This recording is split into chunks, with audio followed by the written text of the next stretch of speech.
c'est de la poudre de perlimpinpin. Nous avons les moyens et la volonté de nous retrouver autour de valeurs et d'objectifs communs. Hémicycle. Bonjour Alexis. Bonjour Steve. Et merci de nous rejoindre comme tous les mardis. Vous êtes le directeur de la rédaction d'Actualité Juive. On vous retrouve pour Hémicycle. On s'intéresse avec vous cet après-midi, Alexis, à l'Europe. Les prochaines élections européennes se tiendront en juin. L'occasion pour vous de vous pencher sur les 4 visions structurantes de l'idée européenne qui s'affronteront pendant ce scrutin. On va démarrer avec la France insoumise. Oui, alors juste une petite explication générale.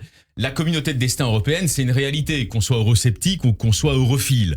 Elle rebat en grande partie les cartes des distributions des grands clivages politiques. On peut vivre avec l'idée, elle n'est pas totalement fausse, que depuis 2017, nous sommes dans un espace dit tripartite, avec le bloc Rassemblement National, le bloc NUPES et la majorité présidentielle et gouvernementale, élargie bien sûr vers sa droite. En réalité, quand on regarde les enjeux européens, on voit bien que cette tripartition ne tient pas la route. Pourquoi ? Je vais essayer de vous le montrer très rapidement. Nous avons en réalité, eu égard aux enjeux européens, qui vont donc être ceux de la campagne dans laquelle nous entrons en fait de facto ces jours-ci, on le voit de tous côtés, y compris François Hollande ce matin sur France Inter. Nous avons en réalité un espace non pas à 3 dimensions, mais à 4 dimensions, avec fondamentalement 4 blocs principaux, 2 blocs eurosceptiques aux 2 bouts de l'omelette, si vous me passez l'expression vulgaire, et 2 blocs plutôt pro-européens, avec des nuances bien sûr, au centre, au milieu, avec un bloc plutôt réformiste autour du Parti Socialiste, enfin on va le voir dans les semaines qui viennent, mais évidemment mordant sur une partie de la Macronie, c'est ça la difficulté, et un bloc plutôt libéral qui en fait s'étend quasiment jusqu'au Parti Reconquête. On en a eu la vérification avec le libéralisme économique affirmé de Zemmour. Alors on commence avec les extrémités de l'omelette. Voilà, commençons par la gauche de l'omelette. Vous avez le bloc autour de Jean-Luc Mélenchon. À l'évidence, nous sommes avec la France Insoumise, qui est le parti fort, faut dire les choses comme elles sont, de ce rassemblement électoral qu'on appelle la NUPES. Nous sommes du côté d'un euroscepticisme de gauche absolument affirmé. D'ailleurs, je vous rappelle, juste très rapidement, parce que le temps nous est compté, que dans le programme en 2022, mais ça reste évidemment valable, ça reste la ligne idéologique, il était urgent de cesser, je reprends les mots de LFI, d'appliquer unilatéralement les normes incompatibles avec nos engagements écologiques et sociaux, etc., etc., de remettre en cause par exemple la participation de la France à certains programmes, comme l'Europe de la défense, et d'affirmer la supériorité des principes fondamentaux inscrits dans la Constitution de la 5e République sur le droit, et demain 6e, si on est mélenchoniste, sur le droit européen. Donc, autrement dit, il y a une volonté de renverser la table. Voilà, c'est-à-dire de renverser la table d'un processus en cours que l'on peut évidemment critiquer, le processus de la construction européenne telle qu'elle est aujourd'hui, mais en tout cas de la rompre, de rompre avec ce processus de manière absolument radicale et affirmée. Donc ne nous leurrons pas, la campagne qui va être conduite par Jean-Luc Mélenchon et ses troupes sera offensive. Sous l'intitulé NUPES sera évidemment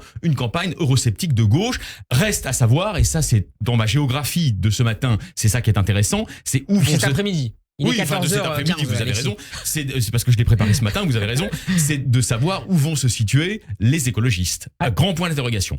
Deuxième famille. Là, on se décale un peu vers la droite. Deuxième famille. Mais on reste au sein de la NUPES. Avec les socialistes ? Non. Enfin, oui, si vous voulez, on reste officiellement au sein de savoir de quel socialiste on parle. Mais voilà, mais avec, on revient pas là-dessus. Il y aura un candidat autonome. Alors, vous avez raison, ils sont officiellement dans la famille NUPES. Vous voyez, comme on peut dire que le département de Mayotte est dans les Comores, mais enfin, il a quand même fait sécession en 76. Donc là, au fond, c'est pareil. Vous avez un processus de réautonomisation progressive de la famille réformiste et socialiste vis-à-vis de cette espèce de prison des peuples du réformisme que donne l'impression d'être la NUPES. Autour notamment de Bernard Cazeneuve, de François Hollande. Bon, alors à l'évidence. Et donc, dites-vous bien que même s'ils n'ont pas les manettes, c'est ça que je voulais vous dire très rapidement, sur la question européenne, fondamentalement, même si ces 2 hommes-là, ces 2 hommes d'État, l'ancien président, l'ancien Premier ministre, François Hollande, Bernard Cazeneuve, même s'ils n'ont pas les manettes au PS, c'est pas eux qui dirigent la centrale d'Ivry, ils ne sont pas là quotidiennement, ils n'ont pas un bureau, ils ne donnent pas des ordres, etc.